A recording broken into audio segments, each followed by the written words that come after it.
そういうこと？おだすこちこんばんポテトです。ポテトむつけていきたいなと思います。よろしくお願いいたします。今日はですね、数値上げたら低速ドリブルのスピードって変わるのかやっていきたいなと思います。今日もですね、朝早朝で喋ってます。ちょっと声のトーン抑えめで話していきたいなと思います。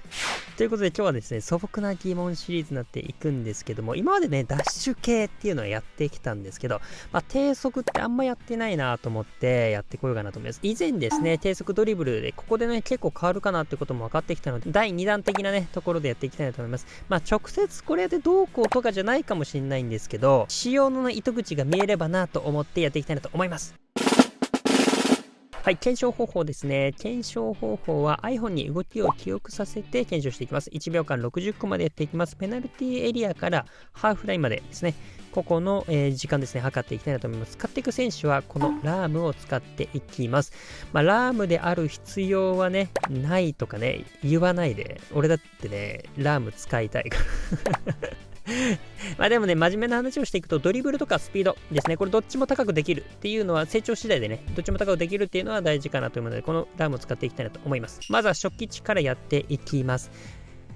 そうですね、この低速ドリブルで、どれぐらい変わるのかっていう部分はありますけどね、今まではダッシュドリブル自体はね、結構差がもちろん大きく出てたので、ここがどうなんだろうな。でも速くなるのがいいのかどうかはちょっと何とも言えないですけどね。初期値でも80前後ですからね。結構いいか。はい、ということで、ここからはですね、ドリブル極みの方ですね。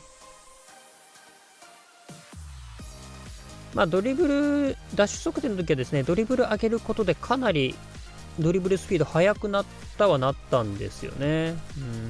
なので、今回もそれが言えるのかというところですけど、どうですか？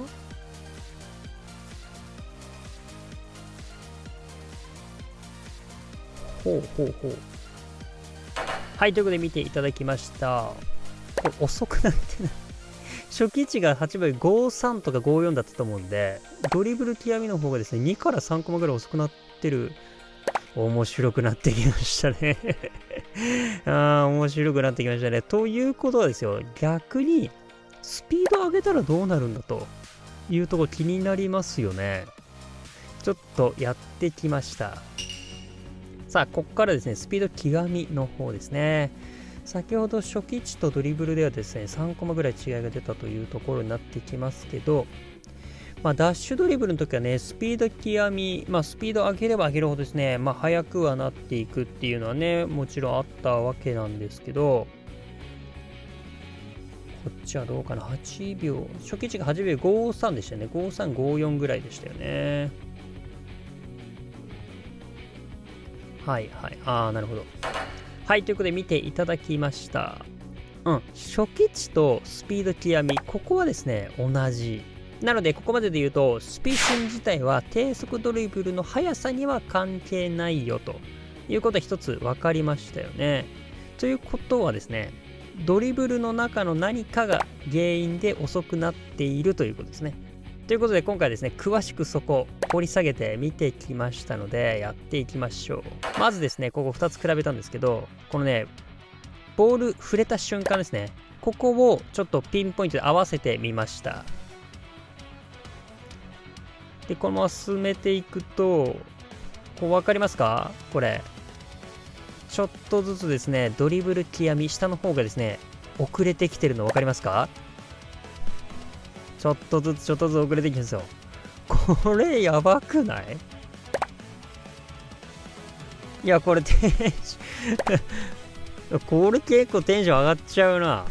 で、これね、ちょっと詳しく見てほしいんですけど、ここね、このスピード極みがここにこういう足の開き方に対してドリブル極みこんな感じで足開いてるんですよ。わかります？ちょっとスピード極みの方がちょっとだけ小股なんですよ。で、逆にドリブル極みの方は気持ち大股というかね、そんな感じの違いが出てきてるわけですよ。そんな違いがあるよということが分かってきましたね。これはですね、まだまだ深掘りができるぞと。となるとですね、ドリブル高いとじゃあ大股になっちゃうのって話になってきますよね。ただね、これね、ちょっと違うっぽいんですね。なので、もうちょっと深掘りしていきたいなと思います。こちらどうぞ。このね、まず初期値の方から見ていきたいんですけど、このボールをタッチした、次タッチするまでの時間をちょっと測ってみました。こっからですね、こういう感じで。はい。で、2回目、3回目みたいな感じでね、やってきました。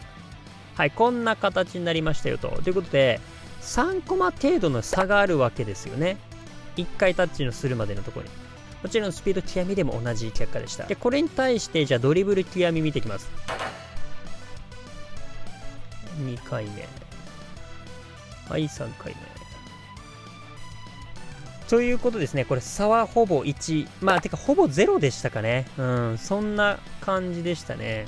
で、これまた勘違いしてほしくないのは、進む距離とかはまた別の話になってきますので、ドリブルスピードがものすごく毎回3コマずつ遅くなってるわけではないのでね、そこだけ気をつけてください。ドリブルスピードはめちゃめちゃ遅いってわけではないけど、タッチの差がこれだけあるよという感じでしたね。はい、ということでですね、ここまででくると、じゃあドリブル上げない方がいいんじゃねと思った方いないですか？これね、僕から言わせてみると逆ですね。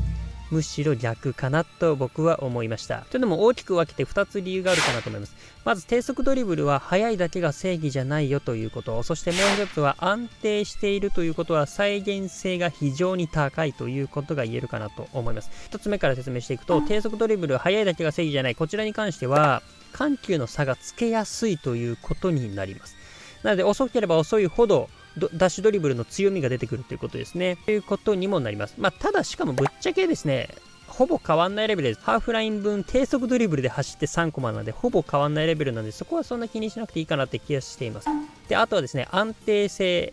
ここに関してですね、毎回同じことができるということなんですね。なので、原因究明、うまくいかなかった時の原因究明もすぐできるし、狙い通りっていうのが毎回できるということ、非常に強みなんじゃないかなと。こうすれば、抜けるとかね。っていうところは非常に強いんじゃないかなと思います。というところで一旦今日は結論。ドリブルが高い方が低速ドリブルが安定するとします。はい、ということでね、結果自体はそんなすごいことではないんですけど、まあ、もしかしたらボルコンの影響かもしれないですよね。最終的にはね、ボールが安定しないからちょっと小股になったり大股になったりしちゃうみたいなところはあるかもしれないですね。はい、というところでいろいろ見てきましたけど、結構おもろくないっすか？いや、直接どうこうではないとは思うんですけど、まあ、仕様が知れたということは次回につながっていきますからね。まあ、あとは試合中で言うとスタミナ減った時かな。低速ドリブルのスピードの違いはそんなに感じないけど、なんか思ったよりうまくコントロールできないなとか、ワンテンポ遅れてるなみたいなことがあればですね、これはこの辺が原因かもしれないですね。まあ、ものすごく大きな差ではないかもしれないですけど、参考にはしていただければなと思います。で、あとは低速ドリブルの速さの差はそこまで出ないということも分かりましたから、スピードとかドリブルを上げれば上げるほどですね、より緩急の差、ダッシュドリブルのね、緩急の差っていうのはつけやすくなるよということは知っておくと良いと思います。はい、ということで、ここからは雑談になっていきます。いや、これ今回良かったっすね。個人的にはめっちゃ好きなんですけど、どうですかね、皆さん。まあ正直最初検証した時ね、朝からおいふざけんなよ、なんでちげんだよみたいな思いましたけど、まあ結果出てよかった、原因が分かってよかったなと思います。はい、ということで、まあ正直ですね、最初検証した時は変わらないで終わるだろうなみたいな感じで始めたんですけど、まあやっぱりですね、やってみないとわかんないもんですね。またなんかね、細かい素朴な疑問とかあったらね、コメントで教えていただければなと思います。はい、ということでいかがだったでしょうか。皆さんこの結果と思いますでしょうか。皆さんのご意見、ご感想、クレーム等々あればですね、コメントで教えていただければなと思います。年内3万人を目指しておりますので、この動画良かった、参考になった、面白かったなと思った方はですね、高評価、チャンネル登録をしていただけるとすごく励みになります。どうぞよろしくお願いいたします。すみません、最近声取るのが朝になっちゃってですね、ちゃんま声張れないんですけど、今後もね、こういうこと多くなるかなと思うんですけど、よろしくお願いします。ということで、また次回の動画でお会いしましょう。バイバイ。